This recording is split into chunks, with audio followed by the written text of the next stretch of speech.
Hola, buenas tardes a todos. Soy Miguel Ángel Ruiz Iván del Hospital Universitario Ramón y Cajal de Madrid. Soy el director de esta reunión, de esta sesión. Estas son las segundas jornadas de cirugía artroscópica de la Asociación Española de Artroscopia. El tema que nos trae aquí hoy es el de inestabilidad multidireccional de hombro.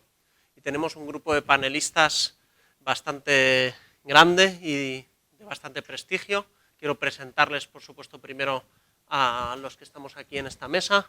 Tenemos al doctor Barco, de aquí de Madrid, del Hospital La Paz, al doctor Cuellar, past president de la Asociación Española de Artroscopia de San Sebastián, al doctor López Franco, también de aquí de Madrid, de San Sebastián de los Reyes, al doctor Gavín, de Alcorcón, Madrid, y al doctor José Luis Ávila, desde Zaragoza, del Hospital MAD. También se van a conectar por otras vías el doctor García Nablet, desde Andorra. Él trabaja aquí en Madrid, pero está circunstancialmente en Andorra y se conectará a través de internet.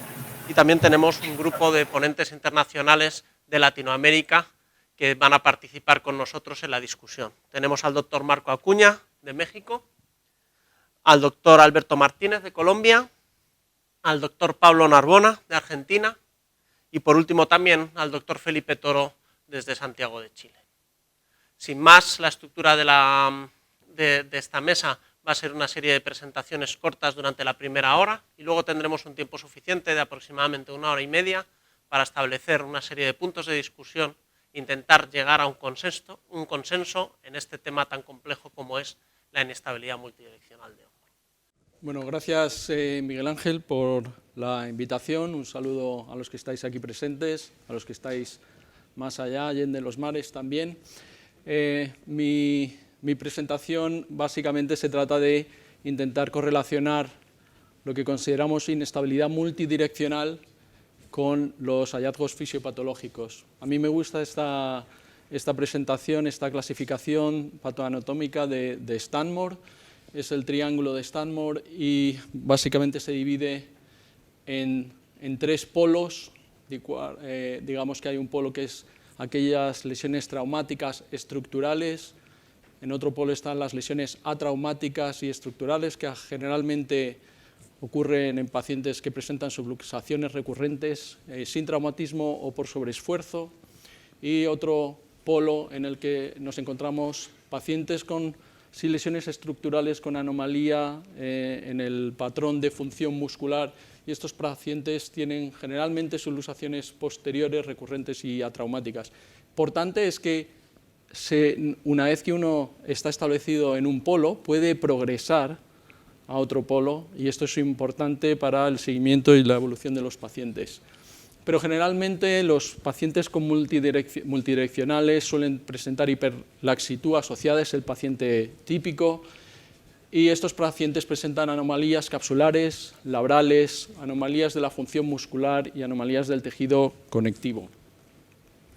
Todos conocemos la importancia de los fenómenos de concavidad y compresión para generar el efecto de succión de la cabeza humeral, y sabemos que patología en el labrum, en el hueso o en la cápsula van a producir inestabilidad.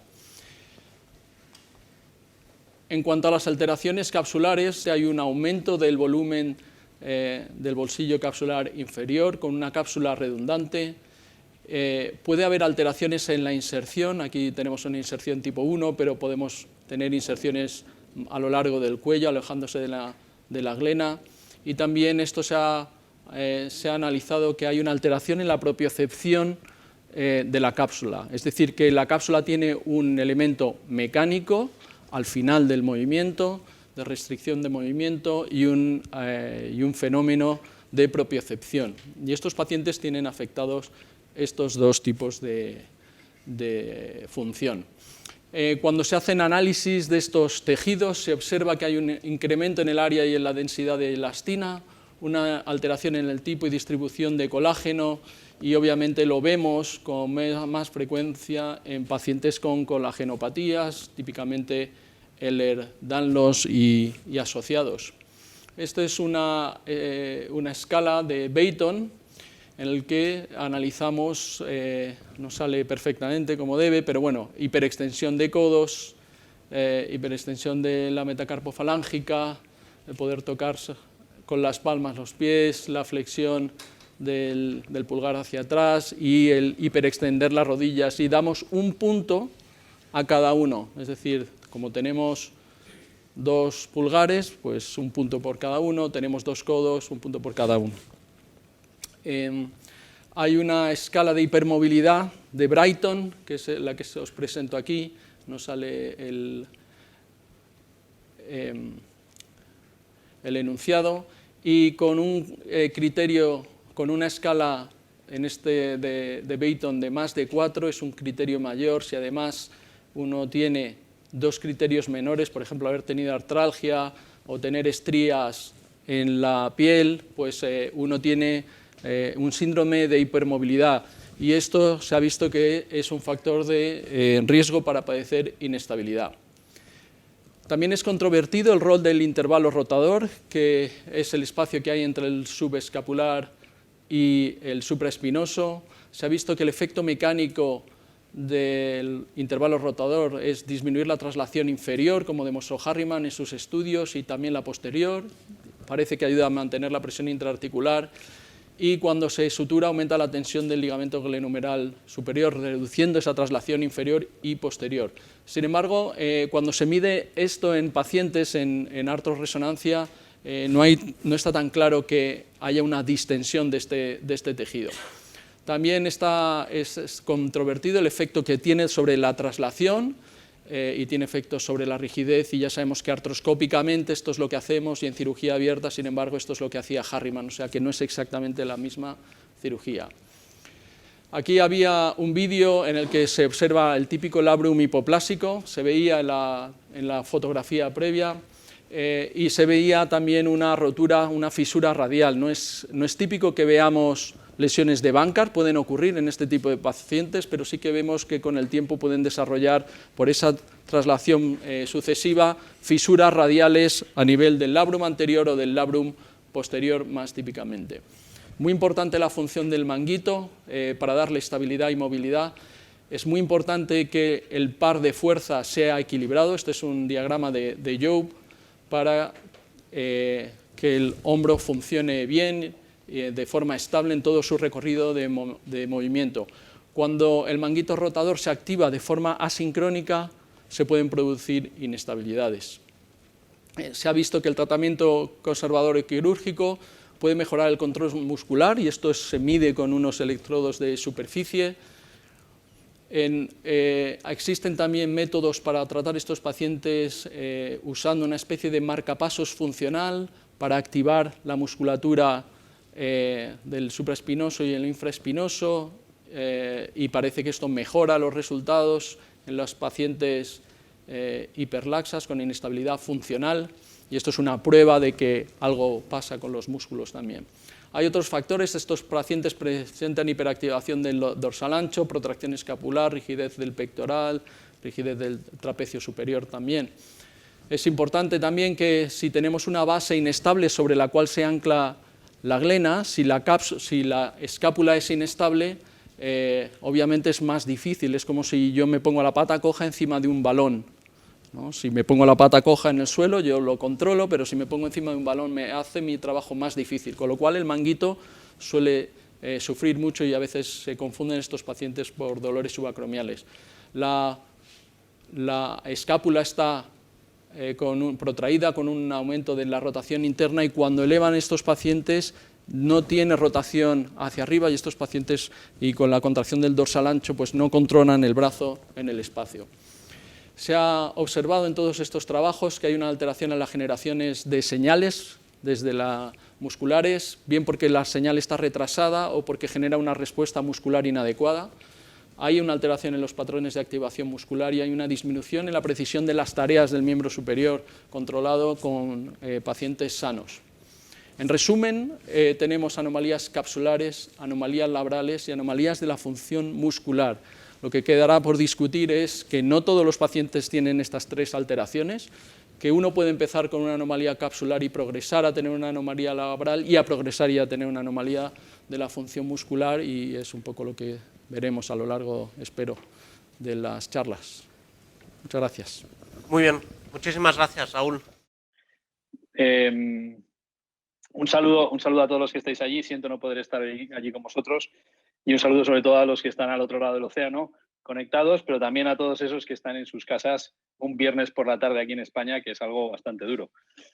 Cuando me hace la pregunta de cómo se explora una inestabilidad multidireccional, la verdad es que estoy tentado de contestar que si ya lo sabes, ¿para qué quieres explorarle, no? Pero como veréis, hay un par de cosas que es interesante conocer de nuestros pacientes, más allá de si el paciente tiene síntomas de inestabilidad en dos o más direcciones, que eso sería la definición aceptada de esta entidad. Una entidad en la que la sospecha clínica es fundamental, porque es un diagnóstico complejo y será una buena exploración clínica y será una buena anamnesis la que nos llevará al diagnóstico más allá de pruebas de imagen. Estos pacientes, por norma general, nos van a venir refiriendo una serie de síntomas, generalmente en el rango medio del movimiento del hombro, donde la estabilidad depende sobre todo de los estabilizadores dinámicos, como la activación y el control muscular, pero también, o sea, más allá que la típica en el rango extremo, donde solo depende de la estabilidad de los estabilizadores estáticos. Pero sus síntomas siempre van a ser unos síntomas un poco vagos en general, pero también puede ser un abanico muy amplio de síntomas, desde ese dolor inespecífico, sin percepción de la inestabilidad por su parte, hasta una luxación franca. Son pacientes jóvenes, en su segunda o tercera década de la vida, y una de sus quejas que puede darnos una pista es que suelen hablar de una pérdida de destreza de su hombro, tanto en actividades de la vida diaria como en su desarrollo deportivo, puesto que está bastante relacionado con deportistas. De hecho, siendo la prevalencia de esta patología mucho mayor en pacientes dedicados al lanzamiento por encima de la cabeza, la participación en estos deportes siempre debería ser algo sobre lo que interrogásemos y tenerlo apuntado.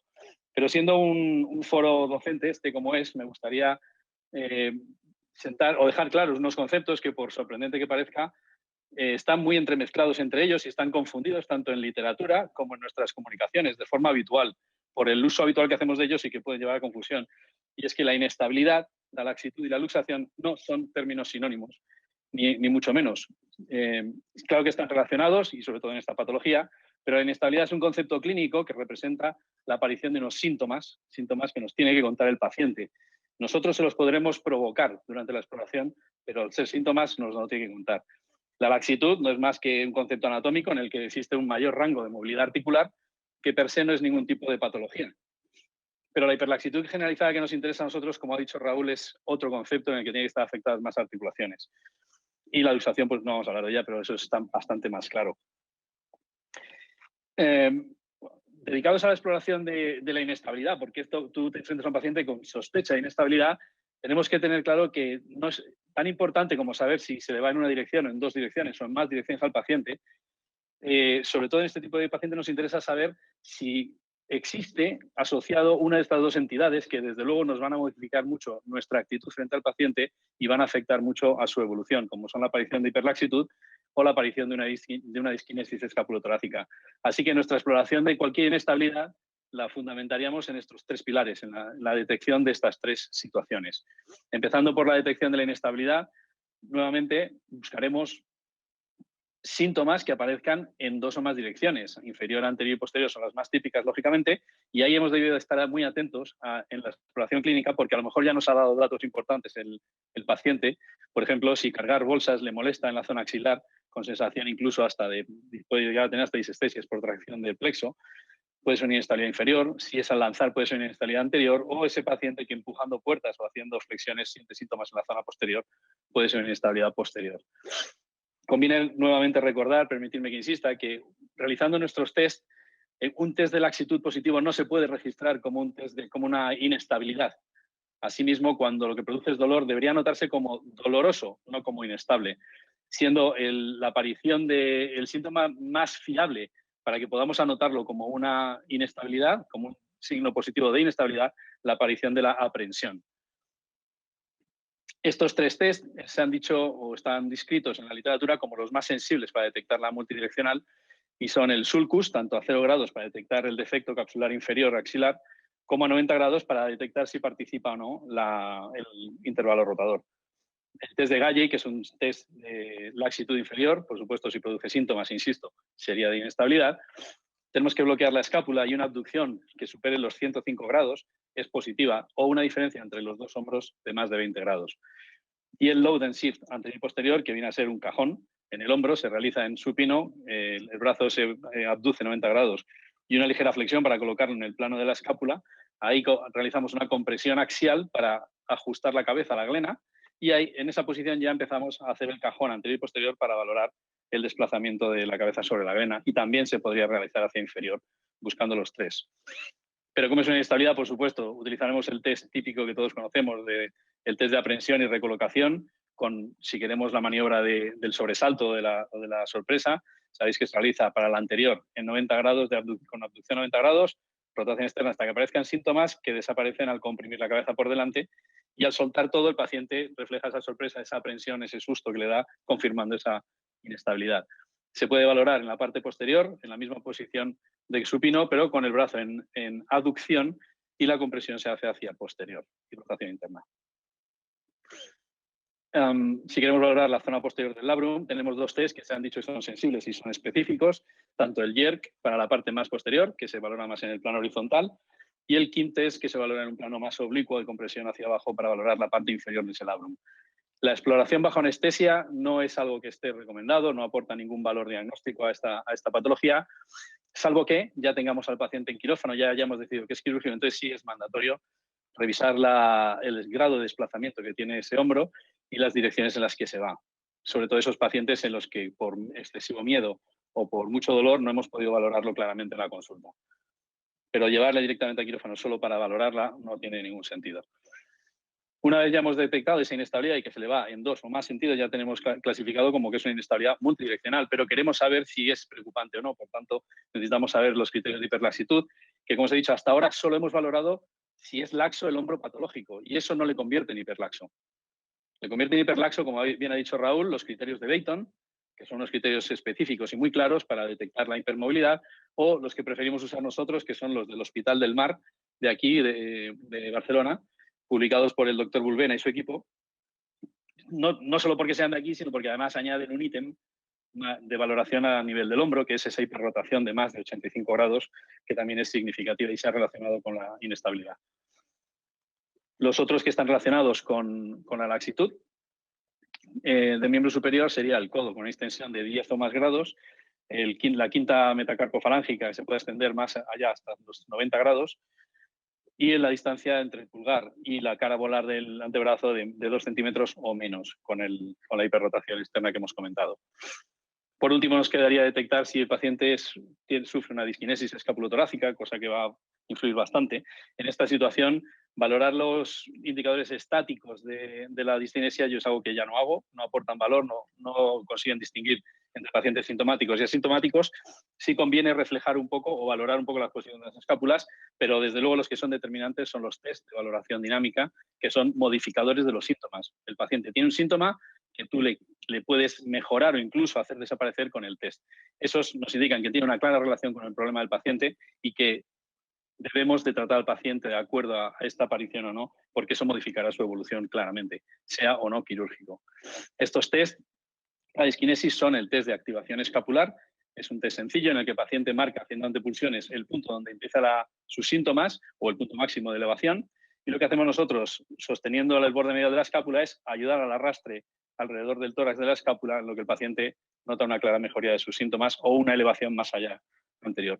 Pero hay pacientes en que esto no aparece de forma espontánea y hay que provocárselo haciendo que se agote esa musculatura. Por tanto, el test dinámico es muy útil, sobre todo en deportistas, en el que se le hace una carga al mismo movimiento, pero con carga entre 1 kilo y 1,5 kilos. Y cuando aparecen se le deja realizar los movimientos, cuando empieza la fatiga aparecen los síntomas y lo conseguimos modificar. Y el test de retracción que estáis viendo en pantalla ahora mismo es un test de fuerza, eso, realizarle un Jove en posición del plano escapular, se le testa la fuerza que tiene ese hombro y estabilizando en la escápula, como veis en esa posición con un brazo, se repite comprobando que el paciente consigue aumentar su potencia e incluso mejorar sus síntomas. Básicamente esto es todo lo que os quería decir, pero sobre todo incidir nuevamente, si me permitís, en que la inestabilidad multidireccional o cualquier inestabilidad hay que basarse en estos 3 pilares y siempre detectar los síntomas en qué direcciones son, si son 2 o más, empezar a preocuparse. Si el paciente tiene hiperlaxitud, sobre todo si aparecen síntomas en otras articulaciones, pensar en enfermedades de colágeno que hay que derivar a estudio, y si tiene una disquinesis escapulotorácica que no se deje de tratar. Muchísimas gracias. Buenas tardes a todos. Gracias, Miguel, por invitarme a estas interesantes jornadas. Enhorabuena a la EA por su organización y también un saludo cordial, además de nuestros compañeros que sacrifican su tarde del viernes, a los latinoamericanos que nos escuchan y también nos acompañan. Vamos a hablar, como me habéis pedido, de la clasificación de la inestabilidad multidireccional del hombro. Ya se ha tocado que es un tema complejo en el que hay varios conceptos que se entremezclan. Miguel nos lo acaba de decir. Por ello creo que es importante conocer en qué contexto se produce la definición de inestabilidad multidireccional.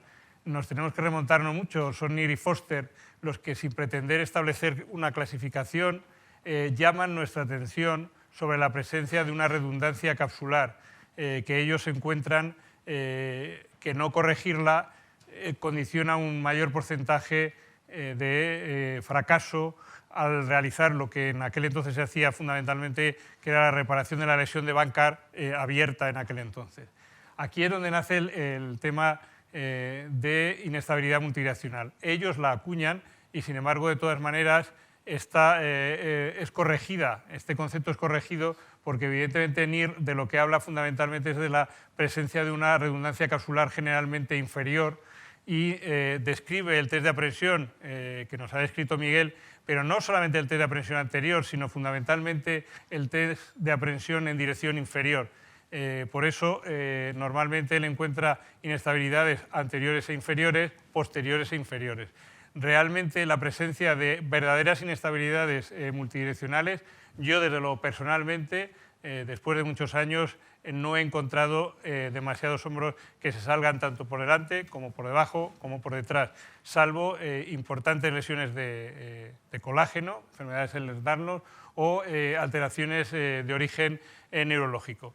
Por lo tanto, muchas veces lo que realmente vemos, lo que realmente tiene efectivamente una sintomatología en dos direcciones, son lo que podrían ser más bien inestabilidades de tipo bidireccional. Pero es extraordinariamente importante si queremos que nuestros resultados sean adecuados y no tengamos un alto índice de fracasos o de recidivas, el corregir esa redundancia capsular que ya nos apuntaba Foster. Tenemos que recordar que un solo episodio de subluxación produce ya una deformidad capsular significativa. Hay varios trabajos al respecto. Y como decía Raúl al principio de nuestra charla, evidentemente laxitud no es igual a inestabilidad. Hay muchas personas laxas o hiperlaxas o hipermóviles que no tienen problemas de inestabilidad. Sin embargo, es muy cierto que hay muchos hombros que tienen inestabilidad que está favorecida por un problema subyacente de laxitud, bien natural o bien adquirida por microtraumatismo repetido o por episodios repetidos de luxación, como está descrito. ¿Para qué necesitamos una clasificación? Bien, pues una clasificación evidentemente la necesitamos para ponernos de acuerdo y saber de qué estamos hablando. Una clasificación ideal se definiría de la siguiente manera para cualquier tipo de patología sobre la que estemos hablando. Debe tratar o englobar todos los posibles tipos, todas las posibles formas clínicas de presentación, permitiendo realizar precisas indicaciones sobre cada una de ellas e intentando de esa manera evitar los fracasos. Como digo, esto no sirve en la inestabilidad de hombro, pero es aplicable a cualquier otra patología. Yo os diría, evidentemente estamos hablando aquí de multidireccional, creo que es un error separarlo del cuadro. La inestabilidad multidireccional es una inestabilidad. Como decía Miguel también, tiene que ser sintomática. Es tan sintomática una inestabilidad multidireccional bidireccional como una microinestabilidad del hombro. Evidentemente para mí es un único proceso y una buena clasificación evidentemente debe englobar todas las formas de inestabilidad del hombro, incluyendo toda su variada combinación de lesiones propias de cada una de las formas de las que estoy hablando. Bien. Vamos a repasar brevemente un poco cada una de ellas, las más significativas. La más conocida, evidentemente, fue la de Maxen, los acrónimos americanos TUPS y AMBRI, que todo el mundo conoce y que no hay que incidir en ellos. Voy a más o menos hablar de cada una de ellas en relación a este plan que os he hecho. Evidentemente, aquella clasificación que todavía manejamos o todavía está relativamente en uso, pues no admite ninguna forma intermedia, o es TUPS o es AMBRI. Y evidentemente hoy en día sabemos que hay muchas más formas de presentación. El diagnóstico se basaba en el sulcus, que también describe NIR, que sin embargo es una prueba que no es absolutamente definitoria, tiene una sensibilidad y una especificidad relativas. Y pretendía básicamente casi siempre un tratamiento único. O bien se operaba o bien se hacía rehabilitación. Por tanto, es una clasificación que hoy en día pues, tiene menor vigencia. Esta no es una clasificación, es la famosa escala ISIS de Boileau, que evidentemente no tiene ese carácter de clasificación, pero todo el mundo hablamos de ella, todo el mundo más o menos la valoramos. A la luz de esos criterios que os he comentado, tampoco establece formas evidentemente intermedias y normalmente su diagnóstico está basado en medir el grado de efecto óseo con un único tratamiento, o bien se hace Bankart, artroscópico, o bien la Target. No establece, como os digo, pautas de tratamiento y formas intermedias. Por tanto, tampoco para mí es la clasificación ideal. Tenemos esta otra clasificación de Herbert, la clasifica por clases, creo que es una clasificación pues un poco farragosa porque incluye evidentemente algo en lo que él llama estáticas, que es un cajón desastre de un montón de procesos, de roturas del manguito, todas aquellas situaciones en las que el hombro está sublusado, pero normalmente está fijamente sublusado. No es evidentemente es una inestabilidad dinámica como la que podemos entender. Y por último, excluye a un grupo C, las voluntarias, que yo tampoco entiendo que sean necesariamente, deben excluirse de lo que evidentemente es el grueso de lo que vemos, que son las de tipo dinámico. Por tanto, su valoración de formas intermedias también es relativa y, como os digo, es un poco farragosa a la hora de aplicar. Al mismo tiempo, no establece un claro algoritmo de tratamiento quirúrgico, de tratamiento específico sobre cada una de esas formas. Esta que os voy a enseñar ahora, sí, la ha presentado Raúl al principio, quizá es una de las clasificaciones que a mí más me gusta, cumple un poco los parámetros que hemos establecido y como decía Raúl, evidentemente, bueno, esto no lo has dicho, no es que se pase de un punto a otro, no es que se pase de traumático a traumático sin más. La clasificación de Stanmore establece claramente formas intermedias y establece fundamentalmente un carácter dinámico, es decir, determinados eventos pueden transformar una inestabilidad inicialmente traumática por un traumatismo añadido en una forma intermedia. Y evidentemente empieza a establecer un algoritmo de tratamiento específico. Por eso es una clasificación que a mí me gusta en general, aunque también es un poco rígida a la hora de valorarlo. Y esta es la clasificación que más me gusta. Me parece la más práctica desde el punto de vista quirúrgico. Está desarrollada por un grupo de compañeros nuestros, entre ellos el doctor Ángel Calvo, el doctor Emilio Calvo y también Guillermo Arce. Es la clasificación MIC, quizá es poco conocida, pero realmente es la que más se adapta un poco a las necesidades de un cirujano a la hora de valorar una inestabilidad. Sobre todo, aparte de los parámetros conocidos de mecanismo y de tipo de lesión que tratan otras clasificaciones, establece un nuevo concepto que es el de la calidad ósea. Para mí este es el criterio más importante a la hora de tener en cuenta. En estas inestabilidades multidisciplinares de las que estamos hablando, probablemente lo que tenemos que hacer es valorar más que la lesión ósea, valorar fundamentalmente la lesión capsular. Nos lo ha dicho también Raúl, nos lo ha dicho también Miguel, las inestabilidades, vamos a decir, multidireccionales, básicamente no tienen grandes lesiones óseas, no tienen grandes lesiones del labrum, o a veces prácticamente muy pequeñas o inapreciables, pero tienen fundamentalmente una lesión capsular, tienen esa redundancia capsular de la que ya NIR nos hablaba en 1980. Por tanto, esta clasificación para mí sirve y es de gran utilidad. En su grupo 3, en cuanto al mecanismo, nos habla de traumatismo en hiperlasitud, sería también una forma intermedia de las que establece la clasificación de Stanmore. Nos habla, como digo, del tipo de lesión. Aquí tenéis que tener en cuenta también este concepto que muchas veces se olvida, y es que cuando una luxación se produce en dirección anterior, produce una distensión capsular posterior. Y aunque normalmente sea una inestabilidad unidireccional anterior, normalmente la cápsula posterior es patológica, sobre todo dependiendo del número de episodios que ha presentado el paciente. Por eso es importante, luego lo veremos en las siguientes diapositivas, valorar todas las lesiones. Y por último, como os decía, establece el parámetro de calidad tanto ósea, valora fundamentalmente las lesiones de glena a partir de un 20% de lesión de pérdida de glena, y las lesiones de Hill-Sachs, que hoy en día ya sabemos muy bien medir todos, tanto las de glena como las de Hill-Sachs con la clasificación de Burkhardt on-track y off-track, pero fundamentalmente también se fija en las lesiones de tipo capsular y establece pautas concretas para cada una de ellas. En estas inestabilidades avanzadas o mayores, fundamentalmente, yo creo que en cuanto a las pautas que nos aconseja, sí habría que actualizar algunas de las que realizamos. Así, por ejemplo, la ligamentoplastia de refuerzo capsular hoy en día se realiza muy poco. Y en cuanto a las cierre del intervalo, yo tampoco estoy muy de acuerdo y normalmente lo sustituyo por lo que podríamos entender por un plegamiento capsular en la zona donde está distendida o está defectuosa, deformada. Bien, por eso es muy importante, evidentemente la exploración preoperatoria es importante, pero también lo es la exploración bajo anestesia. Como ha dicho Miguel, no es necesario explorar o dormir al paciente para explorarlo, pero sí evidentemente explorarlo cuidadosamente al iniciar la cirugía y hacer una cuidadosa valoración de las lesiones que tenemos durante el acto quirúrgico. En las inestabilidades multidireccionales, especialmente, como decíamos, de las lesiones capsulares. Yo establecí hace años con el grupo nuestro del hospital una regla más o menos mnemotécnica de desplazamiento para valorar un poco este lesión capsular. Como decía, la lesión ósea es fácilmente medible. Yo propuse esta manera de medir la deformidad capsular.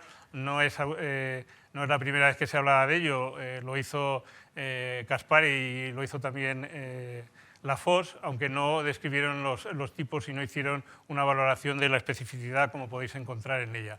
Simplemente es una regla que os puede ayudar para medir la lesión. Pero, como os digo, es muy importante valorar las lesiones, especialmente las capsulares en este caso, tanto en dirección anterior, pero muy especialmente en dirección posterior y en dirección inferior. En dirección inferior, valorando cómo está de distendida, de lesionada o no cada una de las bandas del ligamento glenohumeral inferior.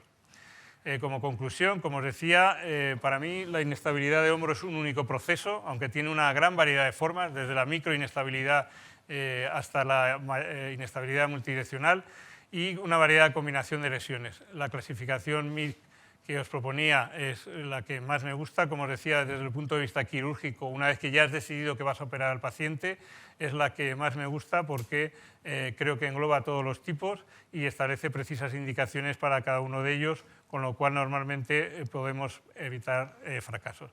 Gracias por vuestra atención. Si alguno quiere acompañarnos en el curso que organizamos como todos los años en febrero, estáis invitados a ello.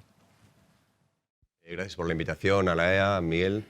Voy a intentar resumir un poco el tipo de tratamiento que voy indicando a este grupo de pacientes. Lógicamente, como han dicho todos los compañeros del panel, lo primero que hay que saber es exactamente qué vamos a tratar. Tenemos que ser muy conscientes de que vamos a tratar pacientes que tienen síntomas, no solo que se les va el hombro en una dirección, en dos o en tres. Como ya han apuntado, sobre todo Raúl, se debe a un aumento del volumen capsular con una hiperlaxitud y además clínica inestabilidad. Y muy importante, como decía el doctor Nablet, se ha definido un desbalance muscular. Como decía, el diagnóstico va a ser clínico. La historia que nos cuenta el paciente y la exploración en la consulta nos tiene que indicar qué tenemos que hacer con estos pacientes. En cuanto a la anamnesis, por supuesto, descartar la historia familiar o antecedentes personales que nos sugieran conectivopatías, descartar patología psiquiátrica. Los pacientes habitualmente se quejan de dolor en diferentes grados de inestabilidad, síntomas neurológicos transitorios cuando tienen esa dirección en la que se subluxa o se luxa el hombro. La mayoría de las veces en rangos de movimientos medios, son los extremos que son donde intervendrían los ligamentos del refuerzo capsular, que no es el caso en estos pacientes. Como apuntaba el doctor Nablet también, se pueden quejar de dolor cuando llevan peso al lado del cuerpo, lo que indica una subluxación inferior. Y para algunos autores, los episodios de luxaciones durmiendo podría ser un estadio ya final en el que podrían fracasar los tratamientos para estos pacientes. En cuanto a la exploración física, por supuesto, descartar signos que nos sugieran conectivopatías, rasgos marfanoides, signos de hipermovilidad articular, que podemos diferenciar con la escala de Beighton que han comentado los compañeros, signos de hipermovilidad del hombro, bien sea el sulcus, el cage, la rotación externa con el codo pegado al cuerpo mayor de 85, signos de atrofia muscular, valorar muy bien la mecánica escapular, reproducir la clínica en las diferentes direcciones y, por supuesto, descartar otras patologías que nos estén confundiendo o que hayan aparecido a raíz de esa malfunción del hombro. Sin olvidar pues, estudio de la columna cervical y exploración neurológica, que podría ser causa de la patología y que no debemos pasar por alto. En alguna ocasión, aunque el diagnóstico sea clínico, para evitar esos factores de confusión, esas patologías asociadas, podríamos usar pruebas de imagen para descartar otro tipo de patologías, bien sea radiografía, escáner, ArthroTac, resonancia o ArthroReme, pero, como decía, el diagnóstico debe ser clínico en este grupo concreto de pacientes. Y una vez que hemos visto qué tipo de paciente es, pues efectivamente englobarlo en un grupo concreto para saber de qué estamos hablando, intentando aportar un tratamiento específico para ese paciente concreto. Yo creo que la clasificación de Gerber estarían englobados en los pacientes en los grupos B5, B6 o C. ¿Y cuál es el esquema de tratamiento con estos pacientes? Pues descartar problemas emocionales subyacentes, alteraciones anatomopatológicas, diagnóstico de estabilidad multidireccional y tendrían que ir a un programa de rehabilitación, o si fracasasen, pues pensar en cirugías. En cuanto a los problemas emocionales, pues tenemos que pensar que no solo van a ser trastornos psiquiátricos en sí mismos, que tendría que hablar un psiquiatra, sino alteraciones psicológicas en pacientes que muchos de ellos son deportistas, están con problemas con el entrenador, nivel de competición muy alto, y a veces esto puede ser una vía de escape para canalizar su frustración por malos resultados, y un psicólogo les puede ayudar a recentrarse en el deporte con otro tipo de tratamientos para que vuelvan a nivel competitivo previo. Muchos de ellos son pacientes pues, que trabajan con el hombro por encima de la cabeza, con episodios de lanzamiento. En este artículo, que es pues, un clásico Rowe, valoró que los pacientes que tenían patología psiquiátrica tenían un muy mal resultado, tanto con tratamiento quirúrgico como conservador.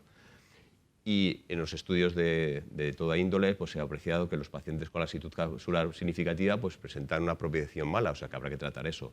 Y hay alteraciones electromiográficas de los músculos de la cintura escapular, pues también habrá que tratarlo.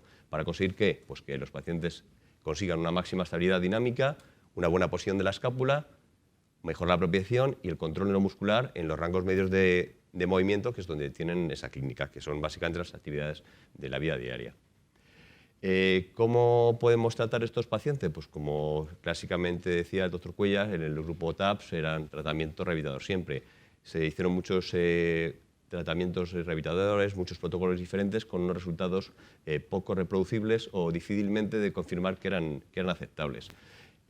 Burkhardt y Rothbuck diseñaron un estudio de 145 hombros en el que plantearon un programa muy específico de tratamiento rehabilitador, y observaron que en los pacientes que tenían antecedentes traumáticos solo el 16% les funcionaba, a diferencia de los que tenían dislocaciones, luxaciones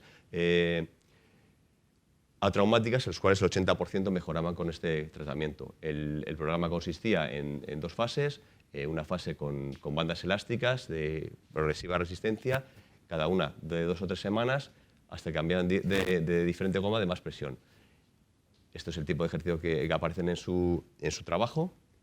Y luego en una segunda fase hacían los mismos 5 ejercicios con peso con poleas para tratar de ganar esa fuerza.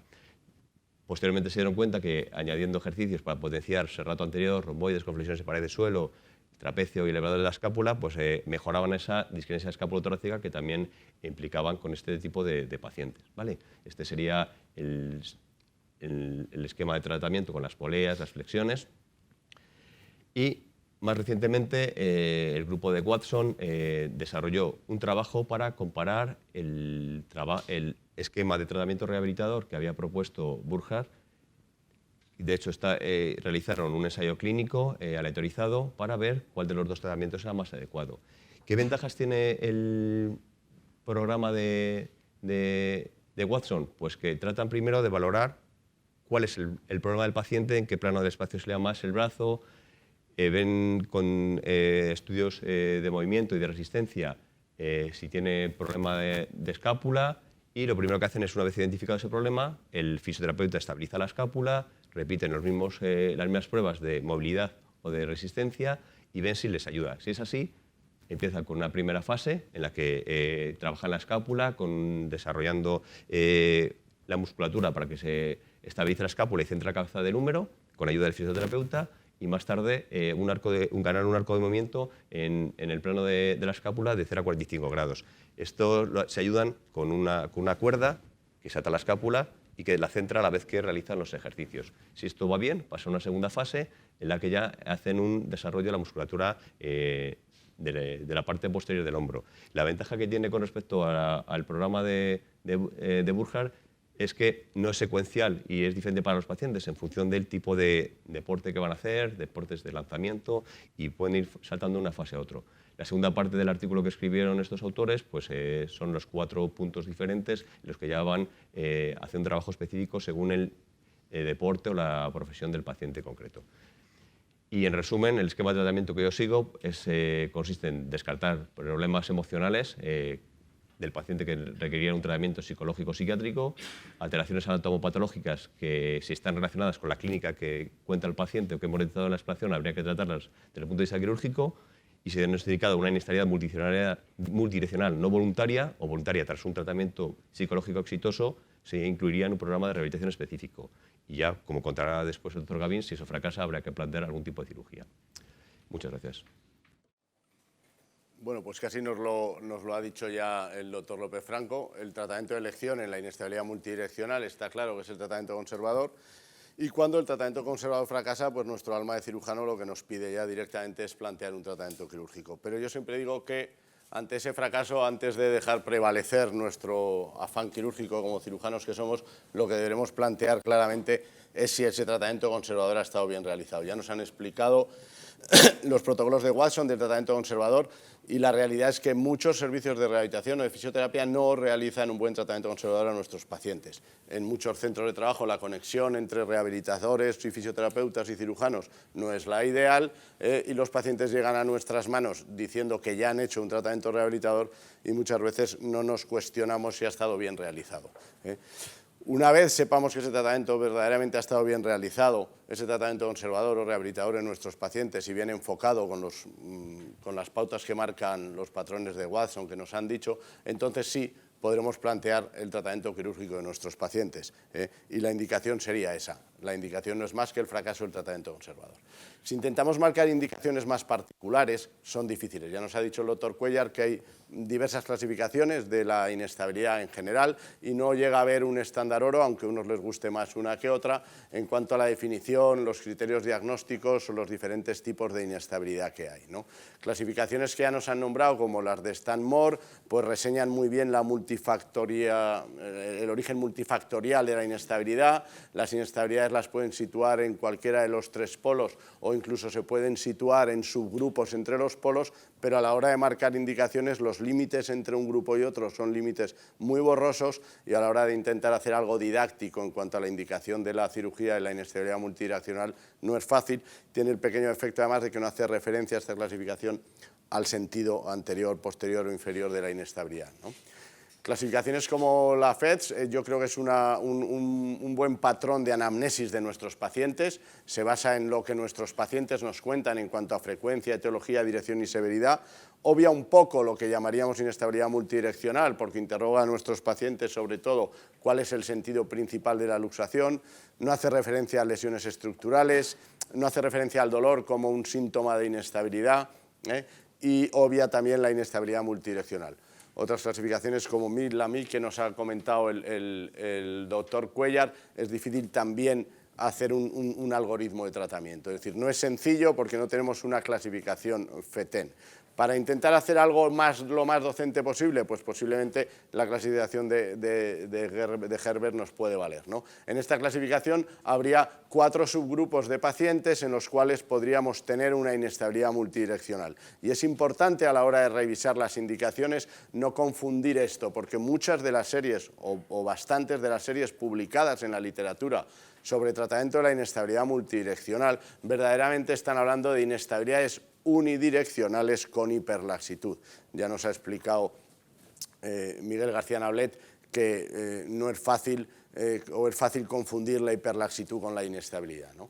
Entonces, ahora sí, si nos centramos exclusivamente en esos 4 grupos en los que podemos tener una inestabilidad multidireccional, las indicaciones de tratamiento que podríamos marcar en ellos serían las siguientes. En el primer grupo, el grupo B4, sería la inestabilidad multidireccional sin hiperlaxitud. Habitualmente es mucho más rara que una inestabilidad con hiperlaxitud. Suelen ser pacientes que han tenido episodios traumáticos francos de inestabilidad, más de 2, y en los cuales encontramos lesiones labroligamentosas y óseas en nuestras pruebas de imagen a ambos lados de la glena, ¿no? En estos pacientes esas lesiones casi invariablemente justifican la gravedad de los síntomas y es el único grupo posiblemente de inestabilidad multidireccional en el que la indicación quirúrgica está por delante de intentar un tratamiento rehabilitador curativo, al no existir esa hiperlaxitud y encontrarnos exclusivamente con lesiones estructurales, ¿no? El segundo grupo sería el grupo B5, que también tiene una subdivisión en varios subgrupos, que es la inestabilidad multidireccional con hiperlaxitud, ¿no? Es el síndrome clásico al que nos referimos cuando hablamos de inestabilidad multidireccional. Suelen ser episodios de subluxación casi siempre que autorreduce el paciente, mujeres jóvenes, como ya hablaremos más adelante. La mayoría tienen síntomas de hiperlaxitud generalizada y en casi todos ellos vamos a encontrarnos una redundancia de la cápsula articular en las pruebas de imagen. Cuando intervenimos a estos pacientes, además, encontramos alteraciones estructurales, ¿no? Yo digo que el labrum está caído, hay una pérdida de la profundidad relativa de la glena, como esa margarita que tiene los pétalos caídos hacia abajo, y además de la redundancia capsular. En este grupo de pacientes yo me planteo la cirugía si en las pruebas de imagen, en la artrorresonancia fundamentalmente, no he visto nada más que un aumento de redundancia sin ninguna mínima lesión estructural, intento darle al tratamiento rehabilitador una mayor chance y un mayor tiempo para que mejore mi paciente. Y si son pacientes en los cuales sí que hay mínimas lesiones estructurales informadas en las pruebas de imagen, como esos pequeños desgarros longitudinales que ha comentado el doctor Barco, que nos encontramos en el labrum posterior, como si fuesen roturas longitudinales meniscales, pues en ese grupo de pacientes sí que posiblemente adelanto un poquito la indicación quirúrgica en el momento en que no responden a un tratamiento conservador en un plazo aproximado de 3 meses, ¿no? El otro grupo, que puede ser uni o multidireccional, y verdaderamente es mucho más frecuente unidireccional que multidireccional, son los pacientes B6 que hacen una reducción voluntaria. Pacientes que empiezan a luxar el hombro sin darse cuenta y lo que aprenden es a reducirlo, poco a poco aprenden también a colocarlo en dislocación y reducirlo, y habitualmente son pacientes en los que el gesto de reducción del hombro les provoca dolor, es un gesto doloroso. Pacientes que también pueden responder bien a un tratamiento conservador y al igual que en el grupo anterior, yo me planteo una cirugía precoz si en las pruebas de imagen tengo unas lesiones estructurales, aparte de la posible o no redundancia capsular, daños labrales o daños óseos, y que han fracasado en el tratamiento conservador a un plazo de 3-4 meses, y si solo tenemos una redundancia capsulolabral, vuelvo a ampliarles el plazo de tratamiento rehabilitador un poco más largo, intentando evitar hacerles esa cirugía. Por último, el último grupo, siguiendo esta clasificación de Herbert, serían los luxadores voluntarios, ¿no? Herbert nos los divide en 3 subgrupos. El primero no serían ni siquiera pacientes, son personas que tienen la capacidad de situar la cabeza del húmero dentro y fuera del hombro, y aun estando fuera del hombro tienen un control completo de esa cabeza humeral, con lo cual no necesitan ningún tipo de tratamiento y son personas anormales porque salen de la media del 95% de la normalidad, pero no patológicas, ¿no? Hay un segundo grupo que es muy similar al grupo B6, que son pacientes que tienen unas luxaciones involuntarias que reducen y posteriormente aprenden a reducir esa articulación. Yo este grupo, que podrían ser pues similares a esta madre e hija que tuve en la consulta un día, la diferencia con el B6 puro para mí, ya sé que, insisto, las clasificaciones no están muy estandarizadas, es que no suelen tener ninguna molestia en la corrección de esa subluxación. Pero bueno, si en algunos casos esas molestias aparecen, nos podríamos plantear también un patrón de tratamiento muy similar al del grupo B6.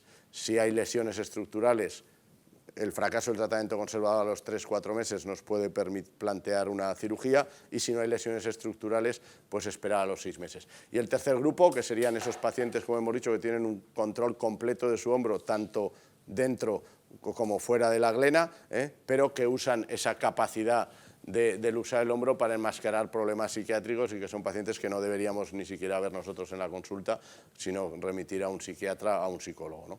Si alguna conclusión se puede sacar, pues simplemente que no entablemos una batalla de tratamiento quirúrgico, que es lo que nosotros más o menos queremos con tratamiento rehabilitador, sino que tenemos que ir siempre pues un poco unidos de la mano nuestros conocimientos con nuestras ganas de resolver rápidamente estas situaciones. Y nada más, muchas gracias por la atención. Muy bien. Bueno, no tengo conflictos de intereses para este tema, por lo menos. Vamos a focalizar un poco de qué va la presentación. Vamos a hablar de técnica exclusivamente artroscópica, en los casos B5 de Gerber, que ya hemos comentado que son hiperlaxos con inestabilidad dinámica multidireccional, que son sintomáticos y donde han fracasado, como ya hemos comentado en las anteriores exposiciones, los tratamientos conservadores previos que se han hecho de forma correcta y con un periodo mínimo de 6 meses, 12 meses en otros textos. Estos son unos pacientes donde los hallazgos asociados suelen ser muy pocos, como acabamos de oír decir a Carlos, ¿no? El tejido capsular redundante, lesiones mínimas y asociados signos de hiperlaxitud y poca cosita más. Y esto es lo que nos encontramos en un paciente de esta tipología, ¿no? Una mujer joven, 17 años, que nos está volviendo prácticamente locos y nos encontramos con una anatomía perfecta, preciosa, bien definida, todos los elementos ligamentarios están en su sitio, normoposicionados, quizá el labrum, pues eso, un poco retroverso, un poco atrófico, hipotrófico o con poco efecto calzo, bumper, pero son hombros que habitualmente no encuentras lesiones. En la zona posterior pasa exactamente lo mismo, sí, una cápsula redundante, una cápsula grande, no hay lesiones de Hill-Sachs habitualmente asociadas y, como digo, tanto la banda anterior como la posterior, el ligamento ulnar inferior, están perfectamente definidas. Bueno, pues ¿qué hacemos con el tratamiento, ¿no? Ya sabemos que desde hace mucho tiempo el gold estándar se ha establecido como la cirugía abierta de capsulorrafia inferior. También sabemos que ya se ha retirado del mercado, por decirlo de alguna manera, las técnicas que se hacían mediante coagulación o termocoagulación o radiofrecuencia, y con el advenimiento y la mejora de las técnicas artroscópicas se está empezando a pensar en la variación de cuál es realmente el gold estándar, sobre todo con lo que es la aplicatura capsular artroscópica. ¿Qué es lo que hago yo? Bueno, pues como casi todos, yo creo, ¿no? Una pamplicatura capsular inferior.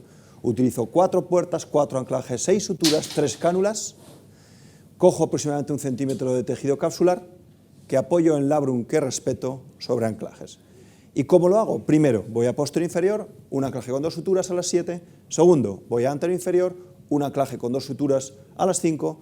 Tercero, voy a posterior levemente inferior, es decir, a las 8 de la esfera horaria glenoidea, un anclaje, una sutura, y luego voy a anterior, una zona anterior un poquito inferior, 4 de la esfera horaria glenoidea, un anclaje, una sutura.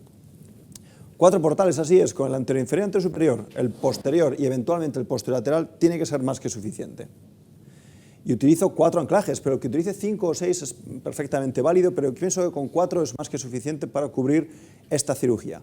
Con respecto a los anclajes, los que queráis, los convencionales rectos, percutidos, previamente taladrados, los curvos, y hay quien le gusta hacerlo con anclajes knotless sobre previas suturas o cintas, y, cómo no, últimamente nos gustan, parece un poquito más aquellos que son de todo sutura. Y el patrón que queréis, 2 y 2, 2 y 3, 3 delante, 3 detrás, 3 y 3. Las suturas, bueno, yo utilizo 6 suturas porque me gusta poner 2 anclajes, 2 suturas en V en los anclajes más inferiores y una sola sutura en los que son un poquito más superiores. Pero, lo dicho, puedes usar 1 o 2 suturas por anclaje, puedes preferir cintas que son un poquito más anchas y por tanto va a hacer un poquito más de resistencia y apoyo. En fin, y diferentes configuraciones, la bolsa de tabaco, la U, la simple, eso a gusto del cirujano que lo realice. Cánulas, a mí me gusta usar cánulas, yo uso siempre 3 cánulas, 2 en la vertiente anterior y la cánula en la vertiente posterior, dejando el posterolateral como percutáneo. Hay quien no le gusta usarlas, eso es por gustos. Sí que utilizo entre 7 y 8 milímetros y medio en dependencia de si voy a pasar por ellas lanzadores o pasadores de lanzaderas que necesito un tamaño un poquito mayor. Y digo 1 centímetro de tejido, que es lo que se ha establecido como suficiente y necesario para que esta aplicatura sea efectiva. Podríamos irnos a 1,5 centímetros, pero por debajo de 1 centímetro quizás seremos inefectivos y por encima de 1,5 centímetros el riesgo de rigidez puede ser un poquito mayor.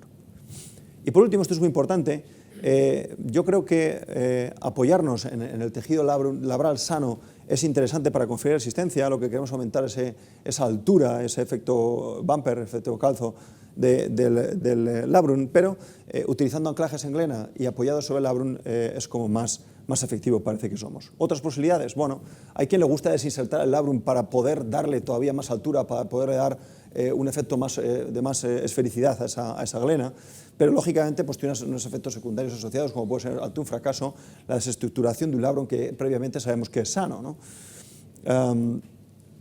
También, pues bueno, se ha visto, ya hemos dicho, que la capsularidad térmica está denostada, pero hay quien ha realizado mucho tiempo aplicaturas capsulares cápsula-cápsula con suturas. Se ha visto que no son muy efectivas, o las hemos hecho directamente en anclajes glenoideos sin utilizar para ello el labrum. Es perfectamente válido, parece menos anatómico, ¿no? Y también se ha hecho también aplicaturas capsulolabrales directas sin uso de anclajes. Perfectamente válido, demostrado que biomecánicamente es suficiente, pero bueno, teniendo la opción de poner un anclaje ahora tan pequeños, pensamos que es mucho menos lesivo para este labrum. Por tanto, ninguna de estas 4 últimas posibilidades parece la más razonable, ¿no? Bien, pues nada, describimos rápidamente la técnica. Lo primero de todo, tenemos ahí la puerta que veis posterior con su cánula, hacemos una puerta posterior lateral a demanda y percutánea y colocamos el primer anclaje más o menos a las 7 de esta esfera horaria, porque esto es un hombro, entiendo que derecho. Y colocamos nuestro anclaje, un anclaje todo sutura con dos suturas precargadas.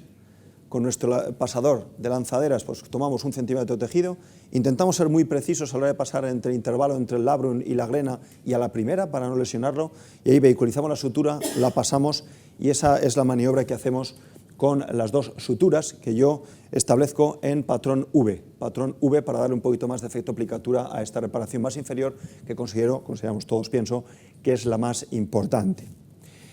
Luego me voy a antero inferior y hago exactamente lo mismo. Me voy a las 5, pongo un anclaje con 2 suturas precargadas, 2 pasos de lanzadera, 1 centímetro de tejido, apoyado en labrum, con formación en V y lo suturo con anudado simple. Con formación en V, pero anudado simple de cada una de estas 2 suturas. Me vuelvo para posterior y ahora lo que hago es poner el segundo anclaje posterior un poquito más proximal con una sola sutura y hago una captura de tejido de 1 centímetro con un anudado simple. Y finaliza haciendo exactamente lo mismo en las 4 de la esfera horaria anterior, un poquito más proximal que la anterior, para conseguir un resultado final satisfactorio, o que a mí me parezca satisfactorio, y sobre todo muy compensado entre anterior y inferior, que creo que en estos casos, en ausencia de lesiones, es extremadamente interesante. Me planteo otros posibles gestos quirúrgicos asociados, pues el remplissage, el cierre, la aplicatura. Bueno, el remplissage, en ausencia de lesión de Hill-Sachs, ¿verdad? Al plantearnos hacer un remplissage solo por darle más estabilidad, pues no parece aceptable en estos casos B5 de Gerber sin lesiones. El cierre de intervalo ya se ha comentado, inicialmente fue muy preconizado, actualmente está muy discutido, sí parece que puede ser interesante cuando la direccionalidad más importante sea la anterior, en cápsulas de poca calidad, y en esos casos habrá que tener en cuenta primero que podemos perder algo de rotación externa de más, y caso de hacerlo, pues habrá que plantear si hacemos el clásico uniendo supraespinoso a subescapular, que es ciertamente muy agresivo, o siguiendo pues, la teoría de Farber pues, en el sentido horizontal, uniendo de una forma importante, de una forma fuerte, el glenohumeral medio con el glenohumeral superior. Y luego pues, hablan mucho de que hay que hacerlo por una posición muy específica de 30 grados de abducción y rotación externa máxima. Bueno, más gestos posibles. Bueno, pues podemos plicar el glenohumeral medio al labrum para darle un poquito más de estabilidad en la vertiente anterior, que sería un poco simular lo que hacen algunos autores ahora con el subescapular. Es otro gesto que puede darnos más estabilidad y también puede darnos más riesgo de mayor rigidez postoperatoria. ¿Cuáles son los resultados? Bueno, comparando las técnicas artroscópicas con el gold estándar clásico, que es la técnica abierta, vemos que la artroscopia obtiene ya a día de hoy resultados comparables e incluso superiores con una sensible menor tasa de reluxaciones y menor incidencia y gravedad de las rigideces también. Eso sí, debe ser en manos expertas para que sea efectivo. Podemos controlar en el mismo gesto quirúrgico la direccionalidad anterior y posterior, cosa que en cirugía abierta a veces nos llevaba a hacer 2 abordajes, uno anterior y uno posterior. Abordamos o controlamos los elementos estabilizadores estáticos sin tocar ni lesionar los dinámicos, a diferencia de la cirugía abierta. El tiempo quirúrgico pues, llega a ser semejante, consideramos que la artroscópica obviamente es menos agresiva y más cosmética, y lo único en detrimento de la artroscopia es que es más costosa económicamente. ¿Cuáles son los resultados de la pamplicatura capsular artroscópica? Que pensamos ya que tiene que ser el gold estándar. Bueno, pues la verdad que nosotros tenemos estudios de evidencia 3, 4 y 5, fundamentalmente de 4 y 5. Las tasas de reluxación publicadas rondan el 5 y el 15%. 15% es una altísima tasa de reluxación, quiero dejar ahí el mensaje. La pérdida de función activa y pasiva postoperatoria, bueno, más o menos un 5% de casos cursan con ella y no es muy grave, y sobre todo a nivel de la rotación externa. Y al igual que las técnicas abiertas, los resultados son pobres, y esto es una cosa mía, acordes a la especial tipología de estos pacientes que ya hemos comentado con frecuencia, lo que precisan es un psiquiatra, un psicólogo o un especialista en patología psicosomática. Para acabar, mensajes para llevar a casa. ¿Cuándo operar una B5 de Gerber? Si puede ser nunca. Si puede ser nunca. Si hay que operarla, ¿qué hacer? Bueno, yo recomiendo, creo que todos recomendamos una pamplicatura inferior artroscópica.